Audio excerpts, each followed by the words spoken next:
Jis, katanya kalau suatu negara itu UMKM-nya menjamur banyak banget gitu ya. Katanya itu tanda negara yang secara ekonominya kurang bagus nih. Gimana nih? Ini bener atau enggak nih? Atau ini hanya konspirasi aja nih? Ya, jadi bisa dibilang ini ada konspirasi nih, bener. Oke. Karena UMKM ini UMKM ini diprem oleh pemerintah menjadi sesuatu yang positif, bagus gitu. Iya, salah satu penggerak roda ekonomi terbesar di kita gitu kan. Nah itu kan di berita-berita itu katanya pemasukan terbesar dari UMKM katanya, pengusaha kecil katanya gitu. Iya. Nah tapi ada yang bilang juga, wah ini tuh sebenarnya konspirasi. Faktanya tuh nggak gitu katanya. Sebetulnya bukan bagus gitu ya. Bukan bagus katanya. Tapi banyaknya UMKM ini menandakan si pemerintah nggak siap, nggak bisa menyediakan lapangan pekerjaan. Oke. Itu katanya. Masuk akal juga sih. Jadi ketika tidak ada lapangan pekerjaan, ya orang mau ngapain gitu kan untuk bisa beraktivitas ekonominya, gimana dapat pendapatannya? Ya. Mau nggak mau daripada nganggur, ya bisnis informal mungkin kayak gitulah. Iya, jualan akhirnya kan, dagang. Dagang kan disebut UMKM juga akhirnya kan. Iya. Nah iya, kalau menurut saya sih agak kayaknya bener deh.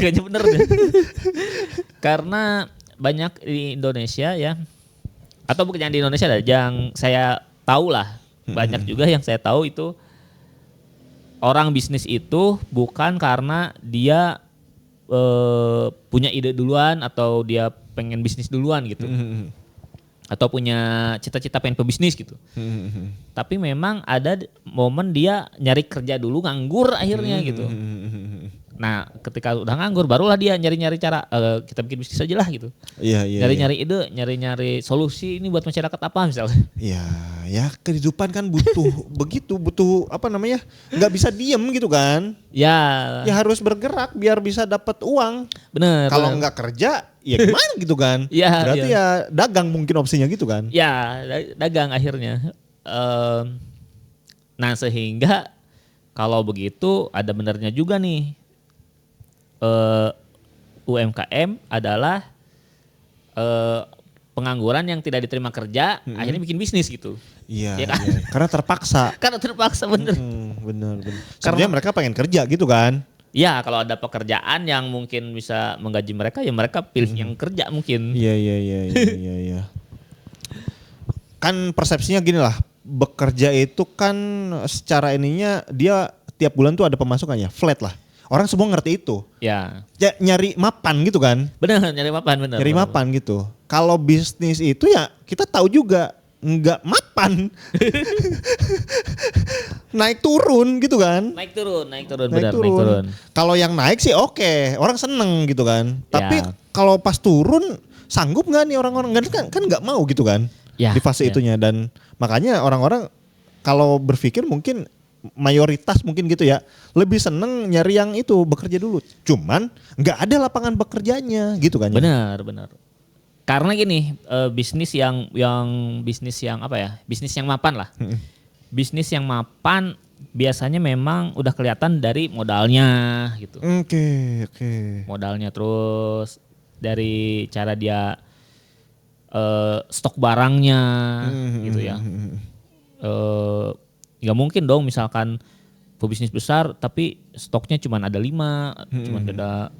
cuman sedikit lah gitu. Misalkan kita jualan tisu misalkan, tisunya cuma sedikit gitu karena modalnya terbatas. Kalau pebisnis besar kan otomatis kontaineran gitu, kayak gitulah. Ketahuan lah bisnisnya yang besar dan kecil itu gimana gitu. Ditambah banyak juga akhirnya orang nyari kerja ke UMKM kan. Iya. Nyari kerja ke UMKM, kerja di UMKM. Nah, ketika kerja di UMKM gajinya di bawah UMR. Iya, makanya saya sebut itu UMKM itu ya bisnis informal gitu atau non formal lah gitu. Formal. Karena tidak dijamin, nggak masuk kategori undang-undang nanti harus ada BPJS-nya kan nggak ada. Ya. Harus ada BPJS ketenaga kerjaan, kesehatan dan sebagainya kayak gitu kan, asuransi dan sebagainya. Kalau yang masuk ke misalkan bisnis-bisnis yang formal, ke pabrik lah kayak gitu kan, itu harus ada diikat sama undang-undang gitu kan. Benar. Kalau ini nggak ada gitu aturannya. Ya. Aturannya paling aturan yang aturan UMKM yang ayo legalitas kayak itu, gitu bikin lah, NIB misalnya gitu ya. Iya. Jadi sangat mencolok lah, berbeda lah antara UMKM dan bisnis besar. Nah, konspirasinya tuh itu. Iya. Sebenarnya banyaknya UMKM ini jelek sebenarnya gitu. Iya. Gimana ini teman-teman, setuju nggak kalau UMKM itu kan tadi ya di frame oleh pemerintah, sebutlah gitu. UMKM adalah tonggak dari perekonomian kita nih. Ya. Pahlawan lah sebutlah seperti itu ya. Tapi di satu sisi berarti itu sebutlah quote and quote ya, bukti dari pemerintahan gagal menyediakan lapangan pekerjaan misalnya gitu. Iya, dia jadi konspirasinya adalah menutupi itu dengan membaguskan UMKM gitu. Iya. Padahal yang UMKM-nya pada terseok-seok gitu ya. Terseok, bener. Nah, saya lupa siapa nih ngomong ya, yang ngomong tuh antara Raymond Chin atau Rocky Gerung atau siapa lupa. Ada fase katanya yang dilewat sama Indonesia nih. Oke. Yaitu fase manufaktur. Nah, jadi negara itu katanya biasanya dia mulai merdeka, terus bertani, berkebun, terus abis itu baru fase manufaktur. Oke. Di mana orang kerja ke pabrik-pabrik dan gajinya itu bukan yang kaleng-kaleng gitu. Gajinya besar-besar, kan ini manufaktur gitu. Yang bikinnya juga mungkin udah skalanya sangat banyak gitu, besar gitu. Iya, yang invest kan triliunan gitu. Iya, contoh misalnya pabrik mobil, bukan pebisnis yang ecek-ecek kan, jualan mobil gitu. Pabrik misalkan baju, pabrik apa. Nah, kurang nih pabriknya nih. Dengan orang-orang yang nganggur masih belum klop nih. Sehingga banyak yang nganggurnya gitu. Nah, sehingga pas manufaktur ini banyak orang yang nggak ngerasain kerja di pabrik gitu. Iya.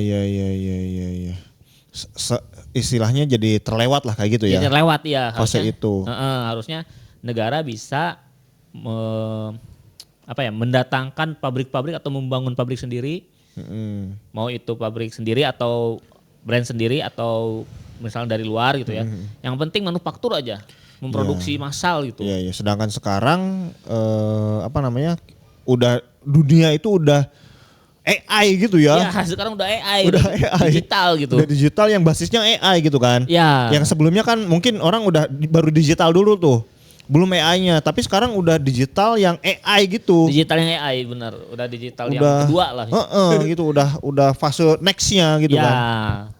Sedangkan kita sekarang baru ngejar lagi manufaktur mungkin gini. Nah, katanya gitu ya. Kalau ngejar manufaktur terlambat zamannya gitu ya. Kalau gak ngejar manufaktur sangat susah nih gitu. Iya. Nah, itu jadi PR banget. Iya, kayak gitu ya teman-teman. Kira-kira sepakat gak dengan teori tadi ya? Konspirasi tadi lah. Konspirasi UMKM lah. Konspirasi UMKM tadi kayak gitu ya. Oke, kalau suka dengan video ini silahkan di like, di komen, juga di subscribe. Serta kalau misalkan nih Jis, teman-teman kan UMKM nih banyak banget nih ya. Ya. Tadi kita mah ngurusinnya itu ngurusin legalitas kayak gitu. Itu pun pusing gitu UMKM. Itu pun pusing, benar. Ya udah deh, daripada pusing misalkan saya pengen minta bantuan kebun desain buat daftarin gimana? Nah, untuk teman-teman yang lagi berbisnis ya. Segera daftar merek, segera di branding bisnisnya pakai logo yang bagus, namanya yang bagus, daftar merek jangan lupa, karena itu sangat penting. Karena harapannya adalah si UMKM ini ya kita berharap mujizat lah, berharap mujizat banyak UMKM di Indonesia yang akhirnya tumbuh dan bisa bikin pabrik sendiri. Gitu. Iya benar. Sehingga bisa nolong orang banyak yang mungkin bisa ngegaji orang pun mungkin bisa di atas UMR, 2 kali UMR gitu. Itu kan sangat membantu lah gitu. Jadi next level ya. Ya, harapannya kayak gitu. Makanya buat teman-teman yang lagi bisnis, ayo di branding bisnisnya dan daftar merek gitu. Nah, daftar mereknya kemana dan nge-brandingnya gimana, bisa hubungi Kebun Desain. Silahkan hubungi WA yang tertera di layar atau di deskripsi.